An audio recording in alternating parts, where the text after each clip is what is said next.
जय हिंद साथियों, आप सभी का स्वागत करता हूं आप सभी के अपने चैनल टारगेट सिलेक्शन में। साथियों 27 जून का पेपर खत्म हो चुका है, यानी कि 27 जून दूसरी पाली का पेपर खत्म हो चुका है। और जीके के साथियों जितने क्वेश्चंस मिले हैं मैं सब आपके सामने साथियों ले आया हूं, यानी कि सभी क्वेश्चंस देखेंगे जीके के। लगभग 50 तो क्वेश्चंस नहीं हो पाए, लेकिन लगभग जो भी 40 के आसपास साथियों क्वेश्चंस मुझे मिले हैं वो मैं आपको यहां पर करवाने जा रहा हूं। तो आप इन क्वेश्चंस को देखिएगा और इनसे अपनी तैयारी को कीजिएगा कि देखिएगा किन किन टॉपिक से साथियों सवाल आपसे कुल मिला के पूछे जा रहे हैं सामान्य ज्ञान के सेक्शन में, एसएससी सीपीओ के एग्जाम में। देखिए यहां पर अगर बात करें साथियों, एक ये क्वेश्चन आपसे 27 जून की दूसरी पाली में पूछा गया था कि मौलिक अधिकार किस देश के संविधान से लिए गए हैं। तो आपको मालूम होना चाहिए अमेरिका देश के संविधान से लिए गए हैं। अब मैंने क्या किया, देखिए एग्जामिनर ने यह सवाल पूछा तो हो सकता हो अब वो कल को आने वाली शिफ्ट में आपसे ये भी पूछ ले कि मौलिक कर्तव्यों को किस देश के संविधान से लिया गया है। तो ये सब कुछ कवर मैंने कर दिया है, यानी कि जो क्वेश्चंस लिए हैं एग्जामिनर ने आज, उससे संबंधित जो क्वेश्चंस बन रहे हैं साथियों उनको भी कवर कर लेंगे। तो जिनका एग्जाम नहीं हुआ है ये वीडियो उनके लिए भी साथियों बहुत इंपॉर्टेंट है। तो मौलिक अधिकार अमेरिका देश के संविधान से लिया गया, ये क्वेश्चन आया था। उसके अलावा ये मैं अपनी तरफ से ये सारी चीजें बता रहा हूं कि मौलिक कर्तव्यों को साथियों रूस के देश के संविधान से लिया गया है। और उसके अलावा साथियों अमेरिका से क्या क्या लिया गया है ये एक बार देख लीजिए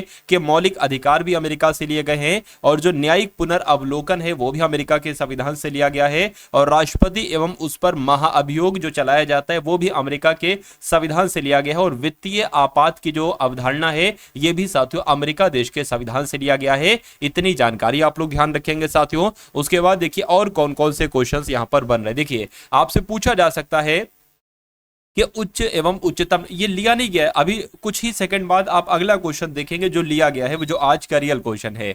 उच्च एवं उच्चतम न्यायालयों के न्यायाधीशों को हटाने की प्रक्रिया तथा न्यायालय की सर्वोच्चता की अवधारणा ये किस देश के संविधान से ली गई है। तो यह अमेरिका के देश के संविधान से ली गई है। आयरलैंड के संविधान से साथियों क्या लिया गया है, तो नीति निर्देशक सिद्धांत लिए गए हैं। उसके अलावा जो संविधान में संशोधन की प्रक्रिया है ना, ये दक्षिण अफ्रीका के संविधान से लिया गया है। ये आपको साथियों मालूम होना चाहिए। मतलब एक क्वेश्चन, जो क्वेश्चन साथियों आपके एग्जाम में आया है उससे संबंधित, यानी कि वो पूरा टॉपिक मैंने खत्म कर दिया है, तो ये आपके एग्जाम के लिए बहुत इंपॉर्टेंट है।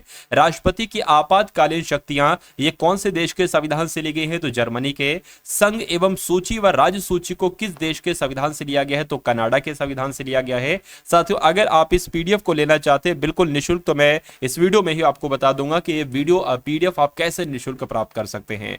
देखिए ऑस्ट्रेलिया के संविधान से कौन कौन सी मुख्य शक्तियां ली गई हैं, तो अगर आपसे पूछा जाए प्रस्तावना की भाषा कहां से ली गई है, तो ऑस्ट्रेलिया के संविधान से। और जो समवर्ती सूची है ये कहां से ली गई, ये भी साथियों ऑस्ट्रेलिया के संविधान से ही ली गई है। उसके बाद देखिए साथियों संसदात्मक शासन प्रणाली ये साथियों ब्रिटेन देश के संविधान से। एकल नागरिकता एवं विधि निर्माण प्रक्रिया किस देश के संविधान से, तो ब्रिटेन के संविधान से। उसके बाद देखिए विधि द्वारा स्थापित प्रक्रिया को कहां से लिया गया है, तो जापान के संविधान से लिया गया है। तो इतने क्वेश्चन साथियों इंपॉर्टेंट बनते हैं। अब दूसरा क्वेश्चन साथियों जो आपसे आज की शिफ्ट में पूछा गया था वो ये पूछा गया था कि भारतीय संविधान का मैग्ना कार्टा किस भाग को कहा जाता है। तो जो संविधान का भाग 3 है ना, भाग 3, इसको संविधान का मैग्ना कार्टा कहा जाता है। ये आप लोग ध्यान रखेंगे। अब इस क्वेश्चन से संबंधित साथियों जितने क्वेश्चंस आपके चांस है पूछे जाने के उनको भी साथियों आप लोग जरूर देख लीजिए। जैसे कि आपसे पूछा जा सकता है कि संविधान की कुंजी किसे कहा जाता है, यानी कि संविधान के किस भाग को एक तरीके से संविधान की कुंजी कहा जाता है। तो जो संविधान की प्रस्तावना है ना, संविधान की प्रस्तावना, इसको संविधान की कुंजी कहा जाता है। उसके अलावा आपसे पूछा जा सकता है कि किस मामले में संविधान की प्रस्तावना को संविधान की कुंजी कहा जाता है। तो किस मामले में साथियों, बेबारी मामले में संविधान की कुंजी कहा जाता है संविधान की प्रस्तावना को। उसके बाद देखिए संविधान के तत्व ज्ञान दर्शन को इसका कौन सा भाग प्रकट करता है, तो प्रस्तावना ही साथियों प्रकट करती है। नया क्वेश्चन है, आपके एग्जाम में पूछा जा सकता है। उसके बाद देखिए संविधान निर्माताओं ने संविधान के किस भाग पर सबसे अधिक ध्यान दिया है, तो संविधान ने, जिन्होंने साथियों संविधान मतलब जिन लोगों ने संविधान को बनाया है सबसे ज्यादा किस पर जोर दिया है, प्रस्तावना पर ही जोर दिया है। उसके बाद देखिए भारतीय संविधान की प्रस्तावना किन शब्दों से शुरू होती है, तो हम भारत के लोग हैं, इससे शुरू होती है। अभी साथियों रिलेटिव क्वेश्चन बन रहे हैं। आपने सिर्फ 2 क्वेश्चन अभी तक देखे हैं जो आज की शिफ्ट में पूछे गए हैं, और उससे संबंधित क्वेश्चन ही अभी चल रहे हैं। संविधान की प्रस्तावना में देश को किस नाम से पुकारा गया है, तो इंडिया जो कि भारत है इस नाम से साथियों पुकारा गया है। उसके बाद देखिए साथियों कि संविधान की प्रस्तावना के अनुसार भारत किस प्रकार का राष्ट्र है, तो धर्मनिरपेक्ष राष्ट्र है, ये भी आपको मालूम होना चाहिए। अब साथियों एक ये क्वेश्चन आपसे पूछा गया था, आपसे पूछा गया था कि जो लिबरो शब्द है ना, लिबरो शब्द इसका प्रयोग किस खेल में होता है, तो इसका प्रयोग साथियों किस खेल में होता है, वॉलीबॉल में साथियों इसका प्रयोग होता है। अब यहां पर साथियों हम लोग खेल देखेंगे और उनसे संबंधित जो शब्द बनते हैं वो हम लोग देखेंगे, क्योंकि आज की शिफ्ट में साथियों ये आपसे पूछा गया, हो सकता है अगली शिफ्ट में आपसे पूछ लिया जाए कि डेड बॉल शब्द का संबंध किस खेल से होता है, तो आपको मालूम तो होना चाहिए क्रिकेट से होता है। तो आप लोग ध्यान रखेंगे डेड बॉल का संबंध, बाउंसर शब्द का इस्तेमाल, वाइड बॉल का इस्तेमाल, बॉय का इस्तेमाल, उसके अलावा कैरोन बॉल का इस्तेमाल या डक का इस्तेमाल, ये सारे साथियों शब्दों का इस्तेमाल क्रिकेट के खेल में किया जाता है। उसके बाद देखिए हॉकी के खेल में साथियों कौन कौन से शब्दों का इस्तेमाल किया जाता है, एप्पल शब्द का इस्तेमाल, बेंडर शब्द का इस्तेमाल, बिस्किट का इस्तेमाल, बकेट का इस्तेमाल, केली का इस्तेमाल, क्लैपर का इस्तेमाल, दंगल का और फ्लेमिंगो का और मफिन का, इन सभी का साथियों शब्दों का प्रयोग हॉकी के खेल में किया जाता है। उसके बाद देखिए अगर बात करते हैं बेसबॉल की, तो डायमंड शब्द का इस्तेमाल बेसबॉल में किया जाता है, फ्लाई बॉल का इस्तेमाल, पिंच का इस्तेमाल, ठीक है ना, पिंच हिटर का इस्तेमाल, बल का इस्तेमाल, बंट और रिले का इस्तेमाल बेसबॉल से किया जाता है। साथियों कुछ नहीं इस क्वेश्चन से लगभग मैं कह सकता हूं 12 से 13 क्वेश्चन तो आपको अपनी शिफ्ट में डायरेक्ट और डिक्टो देखने को मिल जाएंगे, ऐसी मैं साथियों उम्मीद करता हूं, क्योंकि वही कंटेंट साथियों उसी से रिलेटिव लगभग मैं आपके लिए साथियों कंटेंट लाया हूं जो आपका इस एग्जाम में तो पूछा गया है और आने वाली एग्जाम में भी साथियों पूछे जाने की संभावना है। देखिए लॉन टेनिस की अगर बात करें तो एस का इस्तेमाल शब्द का लॉन टेनिस में किया जाता है। उसके अलावा एडवांटेज शब्द का इस्तेमाल, ड्यूस शब्द का इस्तेमाल, back spin, deep, double bagel, ground stroke, approach shot का इस्तेमाल साथियों लॉन टेनिस खेल में किया जाता है। उसके बाद देखिए एक ये क्वेश्चन आपसे आज की शिफ्ट में पूछा गया था कि भारत का कौन सा सबसे बड़ा हवाई अड्डा है, तो सबसे बड़ा हवाई अड्डा कौन सा है, इंदिरा गांधी अंतरराष्ट्रीय हवाई अड्डा जो है वो साथियों भारत का सबसे बड़ा हवाई अड्डा, और ये कहां पर है, ये नई दिल्ली में है। अगर आपसे एक अभी जो निर्माणाधीन है यानी कि जो बन रहा है ये साथियों भारत का, इसके बाद अब ये भारत का सबसे बड़ा अंतरराष्ट्रीय हवाई अड्डा हो जाएगा जिसका नाम है जेवर अंतरराष्ट्रीय हवाई अड्डा, ठीक है ना, जेवर अंतरराष्ट्रीय हवाई अड्डा। अब देख लीजिए साथियों कुछ अंतरराष्ट्रीय हवाई अड्डे देख लीजिए और साथियों वो कहां पर है ये देख लीजिए। जैसे कि अगर आपसे पूछा जाए कि राजीव गांधी अंतरराष्ट्रीय विमान क्षेत्र कहां पर है या राजीव गांधी अंतरराष्ट्रीय हवाई अड्डा कहां पर है, तो हैदराबाद आपको बताना है। अगर आपसे पूछ लिया जाए कि इंदिरा गांधी अंतरराष्ट्रीय हवाई अड्डा या इंदिरा गांधी अंतरराष्ट्रीय विमान क्षेत्र कहां पर है, तो यह दिल्ली में है। उसके अलावा अगर बात करते हैं साथियों कैंपेगौड़ा, क्या कैंपेगौड़ा अंतरराष्ट्रीय हवाई अड्डा या कैंपेगौड़ा अंतरराष्ट्रीय विमान क्षेत्र कहां पर है, तो बेंगलोर में है। और मनोहर अंतरराष्ट्रीय हवाई अड्डा कहां पर है साथियों, ये आप लोग ध्यान रखेंगे, तो ये कहां पर है साथियों, ये गोवा में है, ये आपको मालूम होना चाहिए, ठीक है ना। गोवा में एक है मोपा गोवा जगह, ये वहां पर है, ये आपको मालूम होना चाहिए। चलिए साथियों उसके बाद देखिए अगले नंबर के क्वेश्चन आपके स्क्रीन पर है, देखिए साथियों और मुझे बताइए कि सही जवाब यहां पर क्या हो सकता है। देखिए अगर एक बात करें, हाँ अब ये साथियों क्वेश्चन आपसे पूछा गया था आज की शिफ्ट में कि जो आपका सिजदा और पाबोस प्रथा है ये किसके द्वारा चलाएगी, तो ये बलबन के द्वारा चलाएगी। अब यहां पर साथियों बलबन से संबंधित प्रश्न बना, तो बलबन से संबंधित जितने प्रश्न बनते हैं और जो आपके एग्जाम में पूछे जाते हैं मैंने वो सब साथियों तैयार करवा लिए हैं आपके लिए। देखिए साथियों वीडियो को लाइक कर दीजिए, अगर आपको वीडियो पसंद आ रही है तो वीडियो को साथियों तुरंत लाइक कर दीजिए, ठीक है ना, और एक प्यारे से कमेंट के माध्यम से बता दीजिए कि ये क्लास आपको कैसी लगी। देखिए बलबन का वास्तविक नाम अगर आपसे पूछा जाए तो बहाउद्दीन आपको बताना है।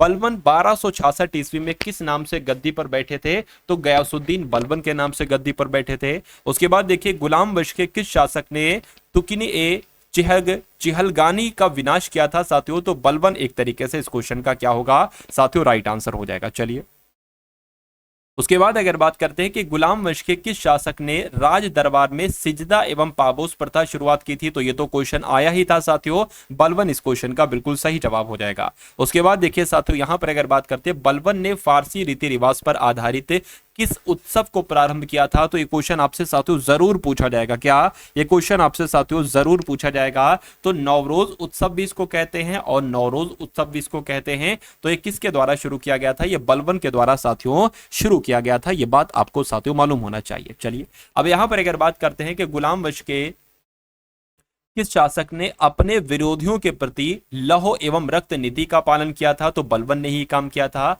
अपनी शक्ति को समेकित करने के बाद बलबन ने कौन सी उपाधि धारण की थी? तो बलबन ने साथियों जिल्ल इलाही की उपाधि धारण की थी। किसकी? जिल्ल इलाही की उपाधि धारण की थी, यह भी आपको याद रखना है। उसके बाद देखिए किसके राज्यकाल में लखनौती बंगाल की राजधानी, इसमें तुगरिक खां का विद्रोह और दमन हुआ था? तो साथियों किसके राज्यकाल में? बलबन के राज्यकाल में। ये आप लोग ध्यान रखेंगे। उसके बाद देख लीजिए और कौन से क्वेश्चन बलबन से संबंधित बनेंगे जो आपके एग्जाम में पूछे जा सकते हैं। बलबन द्वारा चलाया गया सिक्का माशा किस धातु का बना था? तो ये चांदी का बना था।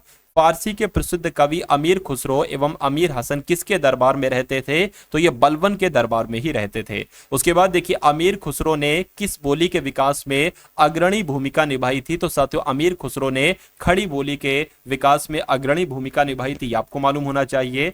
गुलाम वंश का अंतिम शासक कौन था साथियों? तो शमशुद्दीन कैमूर इनका नाम था और यह गुलाम वंश के अंतिम शासक थे, आपसे पूछा जा सकता है।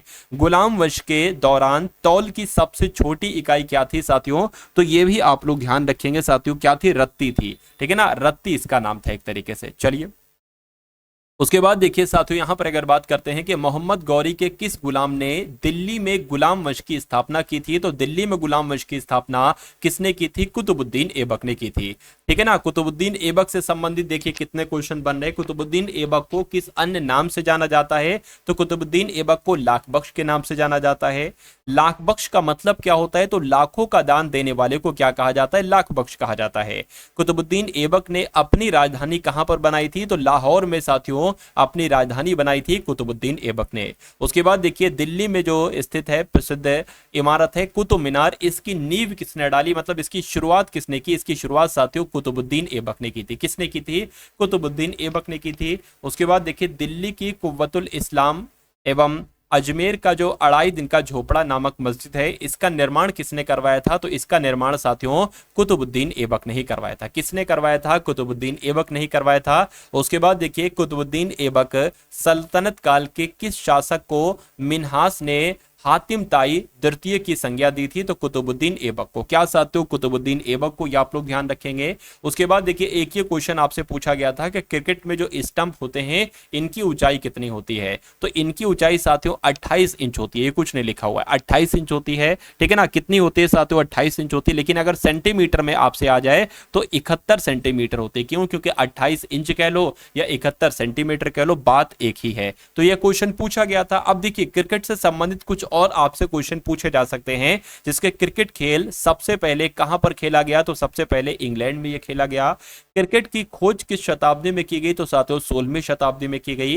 क्रिकेट से संबंधित सबसे बड़ा अवार्ड कौन सा है? तो वर्ल्ड कप है साथियों, ठीक है ना। उसके बाद देखिए क्रिकेट में जो ओडीआई होती है ना, इसका मतलब क्या होता है साथियों? 50 ओवर का एक मैच को इसको हम लोग एक तरीके से कह सकते हैं, यानी कि वनडे इंटरनेशनल। अब देखिए इसकी फुल फॉर्म की अगर बात करें ओडीआई की, तो वनडे इंटरनेशनल इसकी फुल फॉर्म हो जाएगी। चलिए किस पत्रिका को क्रिकेट का बाइबल कहा जाता है? तो साथियों किस पत्रिका की अगर बात करें तो विजडन पत्रिका की अगर बात करें, इस पत्रिका को क्या कहा जाता है? क्रिकेट का बाइबल कहा जाता है। आईसीसी यानी कि इंटरनेशनल क्रिकेट काउंसिल की अगर बात करते हैं तो इसका मुख्यालय कहां पर है? इसका मुख्यालय साथियों दुबई में ही, बात आपको मालूम होना चाहिए। उसके बाद देखिए क्रिकेट का यह भी चल रहा है कि पहला क्रिकेट विश्व कप कब आयोजित किया गया? तो 1975 में हुआ था पहला क्रिकेट वर्ल्ड कप। उसके बाद देखिए किस प्रथम भारतीय खिलाड़ी ने टेस्ट क्रिकेट में 13 शतक बनाया था? तो वीरेंद्र सहवाग ने साथियों, ये ऐसे पहले भारतीय थे जिन्होंने साथियों टेस्ट क्रिकेट में 13 शतक लगाया था। एक और क्वेश्चन आपसे पूछा जाएगा कि जो बीमर शब्द होता है, इस शब्द का प्रयोग किस खेल में किया जाता है? तो ये तो क्रिकेट में साथियों इसका इस्तेमाल किया जाता है बीमर शब्द का। उसके बाद देखिए साथियों सिली पॉइंट की अगर बात करें यहां पर, तो क्रिकेट में साथियों सिली पॉइंट शब्द का इस्तेमाल किया जाता है। तो आप लोग ध्यान रखेंगे अगर आपसे पूछा जाए कि सिली पॉइंट शब्द का इस्तेमाल किस खेल में किया जाता है, तो क्रिकेट में किया जाता है। उसके बाद देखिए ग्रेट डिलियर उपनाम से कौन क्रिकेटर एम्पायर चर्चित हैं? तो डिकी वर्ड को क्या कहा जाता है? ग्रेट डिलियर साथियों इनको कहा जाता है। उसके बाद देखिए यहां पर अगर साथियों बात करते हैं, देखिए और बहुत अच्छे तरीके से शानदार तरीके से साथियों आप अपनी तैयारी कीजिए कि क्रिकेट खिलाड़ियों के मध्य हॉलीवुड के नाम से कौन प्रसिद्ध है? तो शेन वार्न इनका नाम है और क्रिकेट खिलाड़ियों के मध्य साथियों हॉलीवुड के नाम से इनको जाना जाता है। अब यहाँ पर एक सवाल ये आपसे पूछा गया था आज की शिफ्ट में कि गोवा का नृत्य इनमें से कौन सा नहीं है। तो मैं साथियों कुछ इंपॉर्टेंट जो गोवा के एक तरीके से नृत्य हैं उनके नाम आपके लिए यहाँ पर क्या कर लाया हूं, आपके लिए साथियों लिख लाया हूं। चलिए यहां पर अगर बात करें साथियों, कुनबी अगर आपसे पूछा जाए तो ये गोवा का नृत्य है, रोमिट भी गोवा का नृत्य है, दीपक भी गोवा का नृत्य है और गांव और मुसल भी साथियों गोवा का नृत्य है। तो इतने गोवा के नृत्य आप लोग ध्यान रखेंगे। आपसे पूछा गया था साथियों ये सवाल कि डलहौजी ने अवध को ब्रिटिश साम्राज्य में कब मिलाया था, तो कब मिलाया था, 1856 में मिलाया था। अब डलहौजी से संबंधित ये सवाल पूछा गया, लेकिन ये सारे भी सवाल साथियों आपसे पूछे जा सकते हैं आने वाली शिफ्ट में कि भारत में रेलवे का जनक किसे कहा जाता है, तो लॉर्ड डलहौजी को रेलवे का जनक कहा जाता है। भारत में पहली रेल कब चलाई गई थी, तो 1800, यहां पर कुछ मिला कुछ दिक्कत साथियों यहां पर लग रही है। भारत में पहली रेल तो साथियों 1853 में चली, 1851 कैसे लेके, कोई बात नहीं। भारत में पहली रेल कहां चली, तो साथियों रुड़की व पिरान कालियार के बीच चली। भारत में पहली यात्री रेल, अच्छा यहां पर एक चीज बिल्कुल सही, यहां पर 51 ही होगा। यहां पर जो आपका लिखा हुआ था, एक सेकंड, 1800 यहां पर 51 ही होगा। एक सेकंड देखिए, हाँ ये देखिए यहां पर दो चीजें हैं। पहली यात्री रेल जो चलाई गई थी वो चलाई गई थी 1853 में, लेकिन अगर बात करें यात्री ना हो पहली रेल आ जाए तो 1851, अगर ऑप्शन में हो तो 1851 लगा देना, लेकिन अगर 1851 ऑप्शन में ना हो तो 1853 तो होगा ही, तो इसको आपको लगा देना है। उसके बाद देखिए भारत में पहली यात्री रेल कहां चली, तो बंबई से साथियों थाने के बीच चली और 34 किलोमीटर चली थी। 1854 ईस्वी में पोस्ट ऑफिस एक्ट किसने पारित किया था, तो लॉर्ड डलहौजी ने किया था। उसके बाद देखिए भारत में पहली बार डाक टिकट का प्रचलन किसके समय में साथियों शुरू हुआ था, तो यह काम भी डलहौजी के समय में ही हुआ था। उसके बाद देखिए द्वितीय आंग्ल सिख युद्ध तथा पंजाब का ब्रिटिश शासन में किस गवर्नर जनरल के समय में विलय हुआ था, तो यह काम भी साथियों लॉर्ड डलहौजी के ही समय में हुआ था। उसके बाद देखिए राज्य हड़प नीति जो है साथियों इनके डॉक्ट्राइन ऑफ लैप्स से किसके द्वारा लागू की गई थी, तो लॉर्ड डलहौजी के द्वारा ही राज्य हड़प नीति साथियों लागू हुई थी। राज्य हड़प नीति के तहत कौन से भारतीय राज्यों पर कब्जा किया गया था, तो झांसी पर, नागपुर पर, सतारा, जयपुर, अवध और संबलपुर पर साथियों कब्जा किया गया था। उसके बाद देखिए साथियों भारत का पहला गवर्नर जनरल किसे बनाया गया था, लॉर्ड विलियम बेंटिक को भारत का पहला गवर्नर जनरल बनाया गया। यह क्वेश्चन आपसे पूछा जा सकता है आपके एग्जाम में।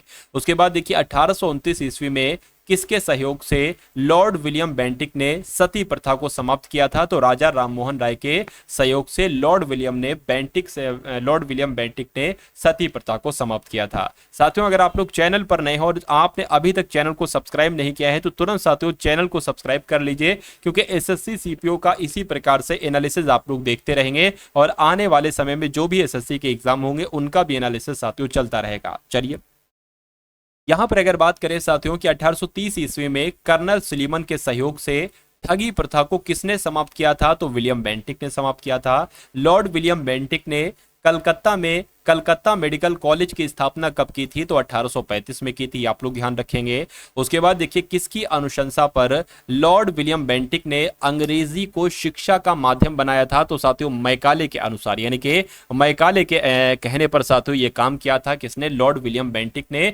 अंग्रेजी को क्या बना दिया था साथियों, शिक्षा का माध्यम बना दिया था मैकाले की अनुशंसा पर। उसके बाद देखिए शिशु बालिका की हत्या पर रोक किसने लगाई थी, तो यह काम भी विलियम बेंटिक ने किया था, क्योंकि इनसे क्वेश्चन साथियों आपसे पूछा जा सकता है। जब गवर्नर जनरल से संबंधित क्वेश्चंस आपसे पूछे जा रहे हैं तो साथियों विलियम बेंटिक से भी क्वेश्चंस पूछा जा सकता है और डलहौजी से संबंधित तो साथियों पूछे जा रहे हैं। देखिए विलियम बेंटिक ने किसके माध्यम से सिंध के अमीरों के साथ व्यापार की संधि की थी, तो कर्नल पोटिंगर के माध्यम से सिंध के अमीरों के साथ व्यापार की संधि की थी। उसके बाद देखिए भारत का अंतिम वायसराय कौन था साथियों, तो लॉर्ड माउंटबेटन ही भारत का अंतिम वायसराय था। स्वतंत्र भारत के प्रथम गवर्नर जनरल साथियों कौन थे, तो लॉर्ड माउंटबेटन ही स्वतंत्र भारत के पहले गवर्नर जनरल थे। उसके बाद देखिए साथियों कि किसने 3 जून 1947 को यह घोषणा की कि भारत और पाकिस्तान के रूप में भारत का विभाजन ही समस्या काल है, तो लॉर्ड माउंटबेटन ने साथियों ये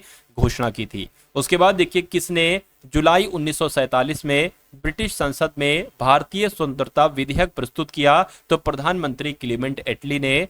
भारत कब स्वतंत्र हुआ, तो 15 अगस्त 1947 को साथियों स्वतंत्र हुआ। लॉर्ड माउंटबेटन की वापसी के बाद 21 जून 1948 को किसे भारत का गवर्नर जनरल बनाया गया? तो चक्रवर्ती राजगोपालाचारी को बनाया गया था। स्वतंत्र भारत के प्रथम भारतीय व अंतिम गवर्नर जनरल कौन थे? तो चक्रवर्ती राजगोपालाचारी थे। ये सारे के सारे क्वेश्चन साथियों आपसे पूछे जा सकते हैं। उसके बाद देखिए साथियों, यहां पर आपसे क्वेश्चन पूछा गया था कि राज्यपाल का विशेष अभिभाषण किस अनुच्छेद में है? तो ये अनुच्छेद 176 में है।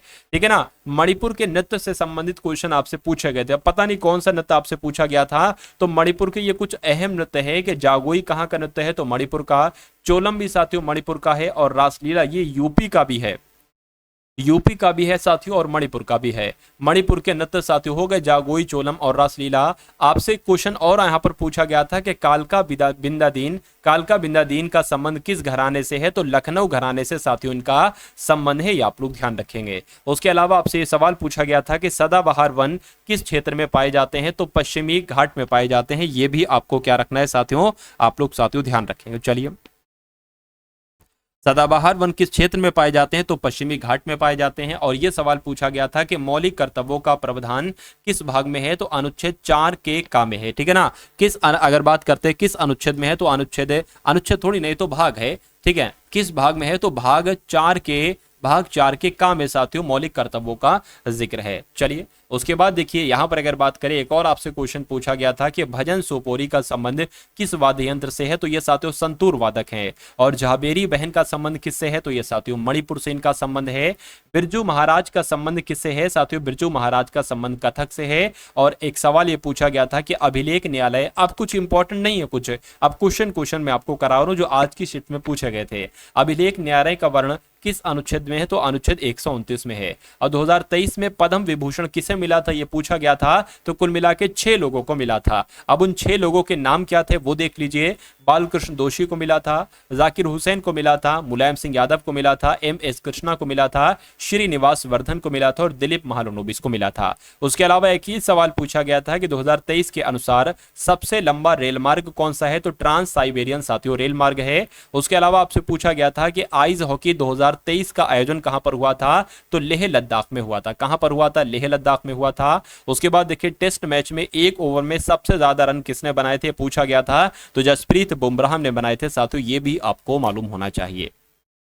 अब यहाँ पर साथियों आप लोग देख लीजिए 27 जून की यहाँ पर साथियों पहली पाली जो यहाँ पर आपकी देखिए, अभी तक जो मैंने आपको कराया साथियों वो 27 जून की कौन सी दूसरी पाली के क्वेश्चंस थे। ठीक है ना, दूसरी पाली। लेकिन अब यहाँ पर साथियों प्रथम पाली के भी आप लोग क्या देख लीजिए, क्वेश्चंस देख लीजिए कि फर्स्ट शिफ्ट में साथियों कौन कौन से क्वेश्चंस आपसे पूछे गए थे। यहाँ पर मैं आपको रिलेटिव चीजें नहीं बताऊंगा, सिर्फ डायरेक्ट क्वेश्चन लगभग जो 35 से 40 क्वेश्चन साथियों इकट्ठा हो पाए हैं वो मैं आपको साथियों बताऊंगा। और ये बिल्कुल साथियों 100% रियल क्वेश्चन है। देखिए, मौलिक कर्तव्यों का वर्ण किस अनुच्छेद में है ये आपसे पूछा गया था, तो ये अनुच्छेद 51 के का में है। उसके बाद देखिए एक पुस्तक का नाम आया था बदनाम बुक, इसके लेखक कौन है? तो गुलशन ग्रोव हैं। और मेगास्थनीज किसके दरबार में थे साथियों? तो ये चंद्रगुप्त मौर्य के दरबार में थे। आंध्र प्रदेश की एक चोटी है जिसका नाम है साथियों शेषाचलम। तो शेषाचलम कहां की चोटी है? तो आंध्र प्रदेश की चोटी आपसे पूछा गया था। गाइड के लेखक साथियों कौन है? तो RK नारायण गाइड के लेखक हैं। जैव विविधता अधिनियम 2002 का संबंध किस अनुच्छेद से है? तो अनुच्छेद 48 के ए से है। ये आपसे सभी क्वेश्चन साथियों आज पूछे गए थे। चलिए, उसके अलावा पूछा गया था कि पूर्वी घाट की ऊंचाई क्या है? तो लगभग 600 से 650 मीटर है, ये आप लोग ध्यान रखेंगे। दीपावली किस महीने में मनाया जाता है? तो कार्तिक माह में। भीमबेटका गुफाएं की जो चित्रकला है ना, जो चित्रकला यानी कि चित्र कैसे हैं? तो शैल चित्र है साथियों। भीमबेटका की गुफाओं के जो चित्र हैं वो शैल चित्र हैं। दशहरा किस महीने में मनाया जाता है? तो जो हिंदी पंचांग है ना उसके अनुसार आश्विन महीने में मनाया जाता है। कथा सरित सागर किस भाषा में साथियों है? तो ये आपको ध्यान रखना है, संस्कृत में है। और भूपेन हजारिका को भारत रत्न कब मिला? तो 2019 में मिला। उसके बाद वास्को डी गामा जो भारत आया था उसका संबंध किससे है? तो पुर्तगालियों से उसका संबंध, एक क्वेश्चन पूछा गया था। और शैलेंद्र वंश का संबंध किससे है साथियों? बौद्ध धर्म से शैलेंद्र वंश का संबंध है, आप लोग ध्यान रखेंगे। मुद्रा में आपसे पूछा गया था कि मुद्रा जो योजना है इसमें M का मतलब क्या है? तो माइक्रो इसका मतलब है। 10वीं पंचवर्षीय योजना में क्या नहीं था साथियों? उद्देश्य पूछे गए थे, तो क्या नहीं था ये आपसे इस टाइप का एक क्वेश्चन पूछा गया था। जड़त्व के नियम से संबंधित एक सवाल पूछा गया था। उसके अलावा पूछा गया था कि जो विधवा पुनर्विवाह अधिनियम है इसके तहत अपनी पत्नी के साथ पुणे में स्कूल किसने खोला था? तो गोपाल हरि देशमुख ने खोला था।